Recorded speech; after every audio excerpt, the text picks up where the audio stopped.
I Pushed My Cousin in the Fireplace, Storytime by Serena B. So I have this aunt, and she's very rich, but I'm not really complaining because she gives the best Christmas gifts. However, her kids are spoiled rotten brats, and they're always rubbing their new stuff in our faces, whatever. Anyways, one day we were at my aunt's house, and she just did some renovating, so she was walking us around and showing us all her new things. One of the things was this fireplace, and it was so gorgeous. She turned it on to show us how it worked, and when it lit up, it was even more beautiful. And while I'm looking at it, my cousin comes up to me and was like, "Don't get too close to it. I don't want you to touch nothing you can't afford." And I'm like, "Really, dude?" And I pretend to punch him in the face, but I didn't actually hit him, but he got mad. So he grabs me by my shirt, and I push him off me, and he falls into the fireplace. He didn't get hurt, though. Story time about the time that I had a thing with my stepbrother. So a little background information. I was 14 and it was the first half of my freshman year. So my dad had recently broken up with my mom and he had different girls in and out of the house 24/7. I mean, he was kind of doing his thing after a 15-year marriage. Well, the one day I'm sitting in the house and he brings this girl Kayla over. She had a few kids herself, but both of them said that they would never date. Well, I thought her son Tyler was extremely good looking. So him and I started talking over Snapchat, and things were going good for quite a while. Well, I would say a few months later, my dad told us that Kayla was coming over with her kids. And I was super confused because he seemed really nervous about it. So her kids and I were all sitting on the sofa, and they sat us down and they were like, "We need to talk to you guys. We're gonna call my dad Mike." She goes, "Mike and I are dating now, so we all have to get along." The reason why she said that was because she thought that I didn't get along.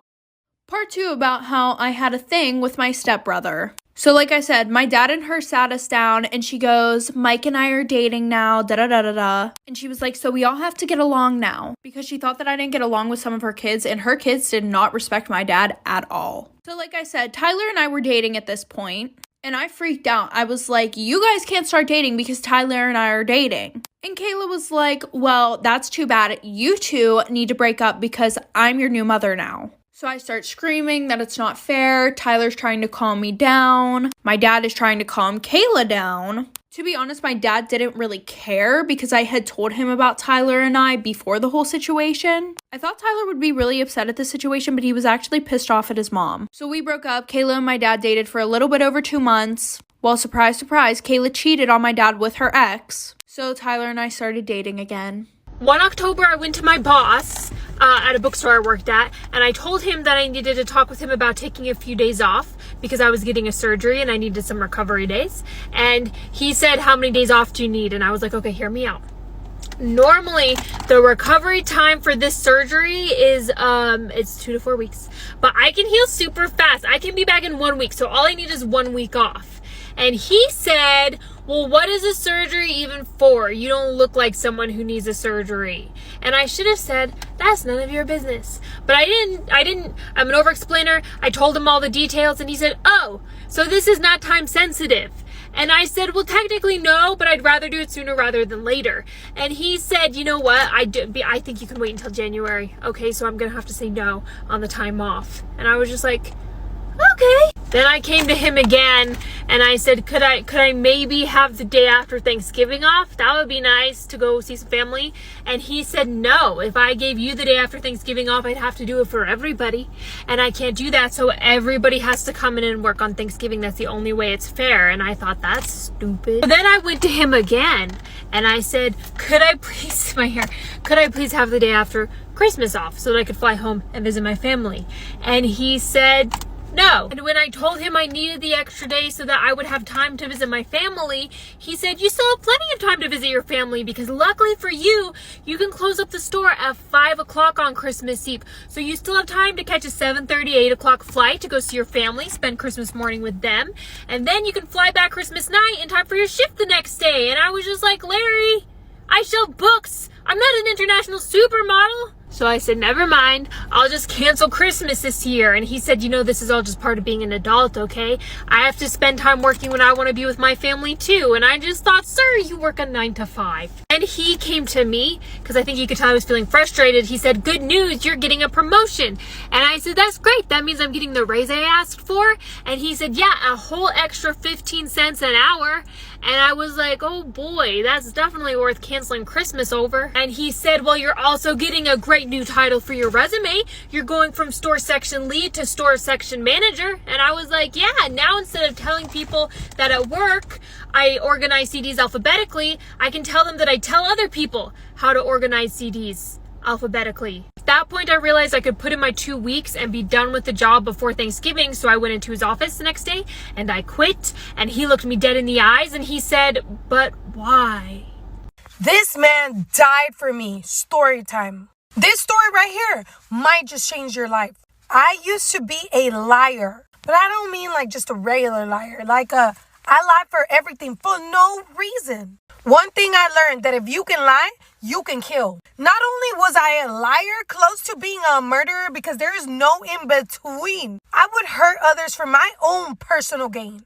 I was so selfish. I have been hurt by so many people in my life and I had hurt a lot of people. To be honest, my life was a mess. But this man said, nah, man, I see potential. She don't deserve that life sentence over her head. He said, I'm willing to give her a chance at a new life, a chance that no one had ever given me. I knew I didn't deserve it, but he didn't even let me question him. And just like he did that and transformed my entire life, he did it for you. And his name is Jesus. I dated a guy for a day. Story time. Yes, one day, 24 hours. Not even 24 hours. It was like 5 hours. What I'm about to say isn't right, okay? Don't ever do this. Learn from me. Evelyn was very immature when she was younger. So there was this dude that I was dating, not the dude that I dated for a day. And we were off and on, and he was getting on my nerves. I saw him walking some ugly chick to her classroom. So I was like, you know what? All right, you broke up with me yesterday. You know what? Let me get with somebody else. So yes, this dude was my rebound. He had been wanting to date me for a long time. So this day he was like talking to me and I was like, you know what? I guess we can try it out, boo. So horrible. So then he's like, okay, will you be my girlfriend? And I'm like, yeah, for sure. And I didn't even want to hold hands with him because I was like, I don't even like you. But I just wanted my ex to see me with him. I know, so bad. I ended up writing him a letter and I was like, you're so sweet. It's not you, it's me. And I broke up with him. I just got pulled over by a cop for drunk driving, and I'm not drunk. He pulled me over and he said, have you had anything to drink tonight? And I said, no.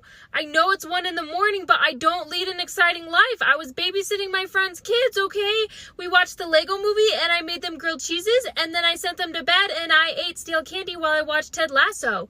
And he said, yeah, you're not acting very drunk right now. And I was like, that's because I'm not.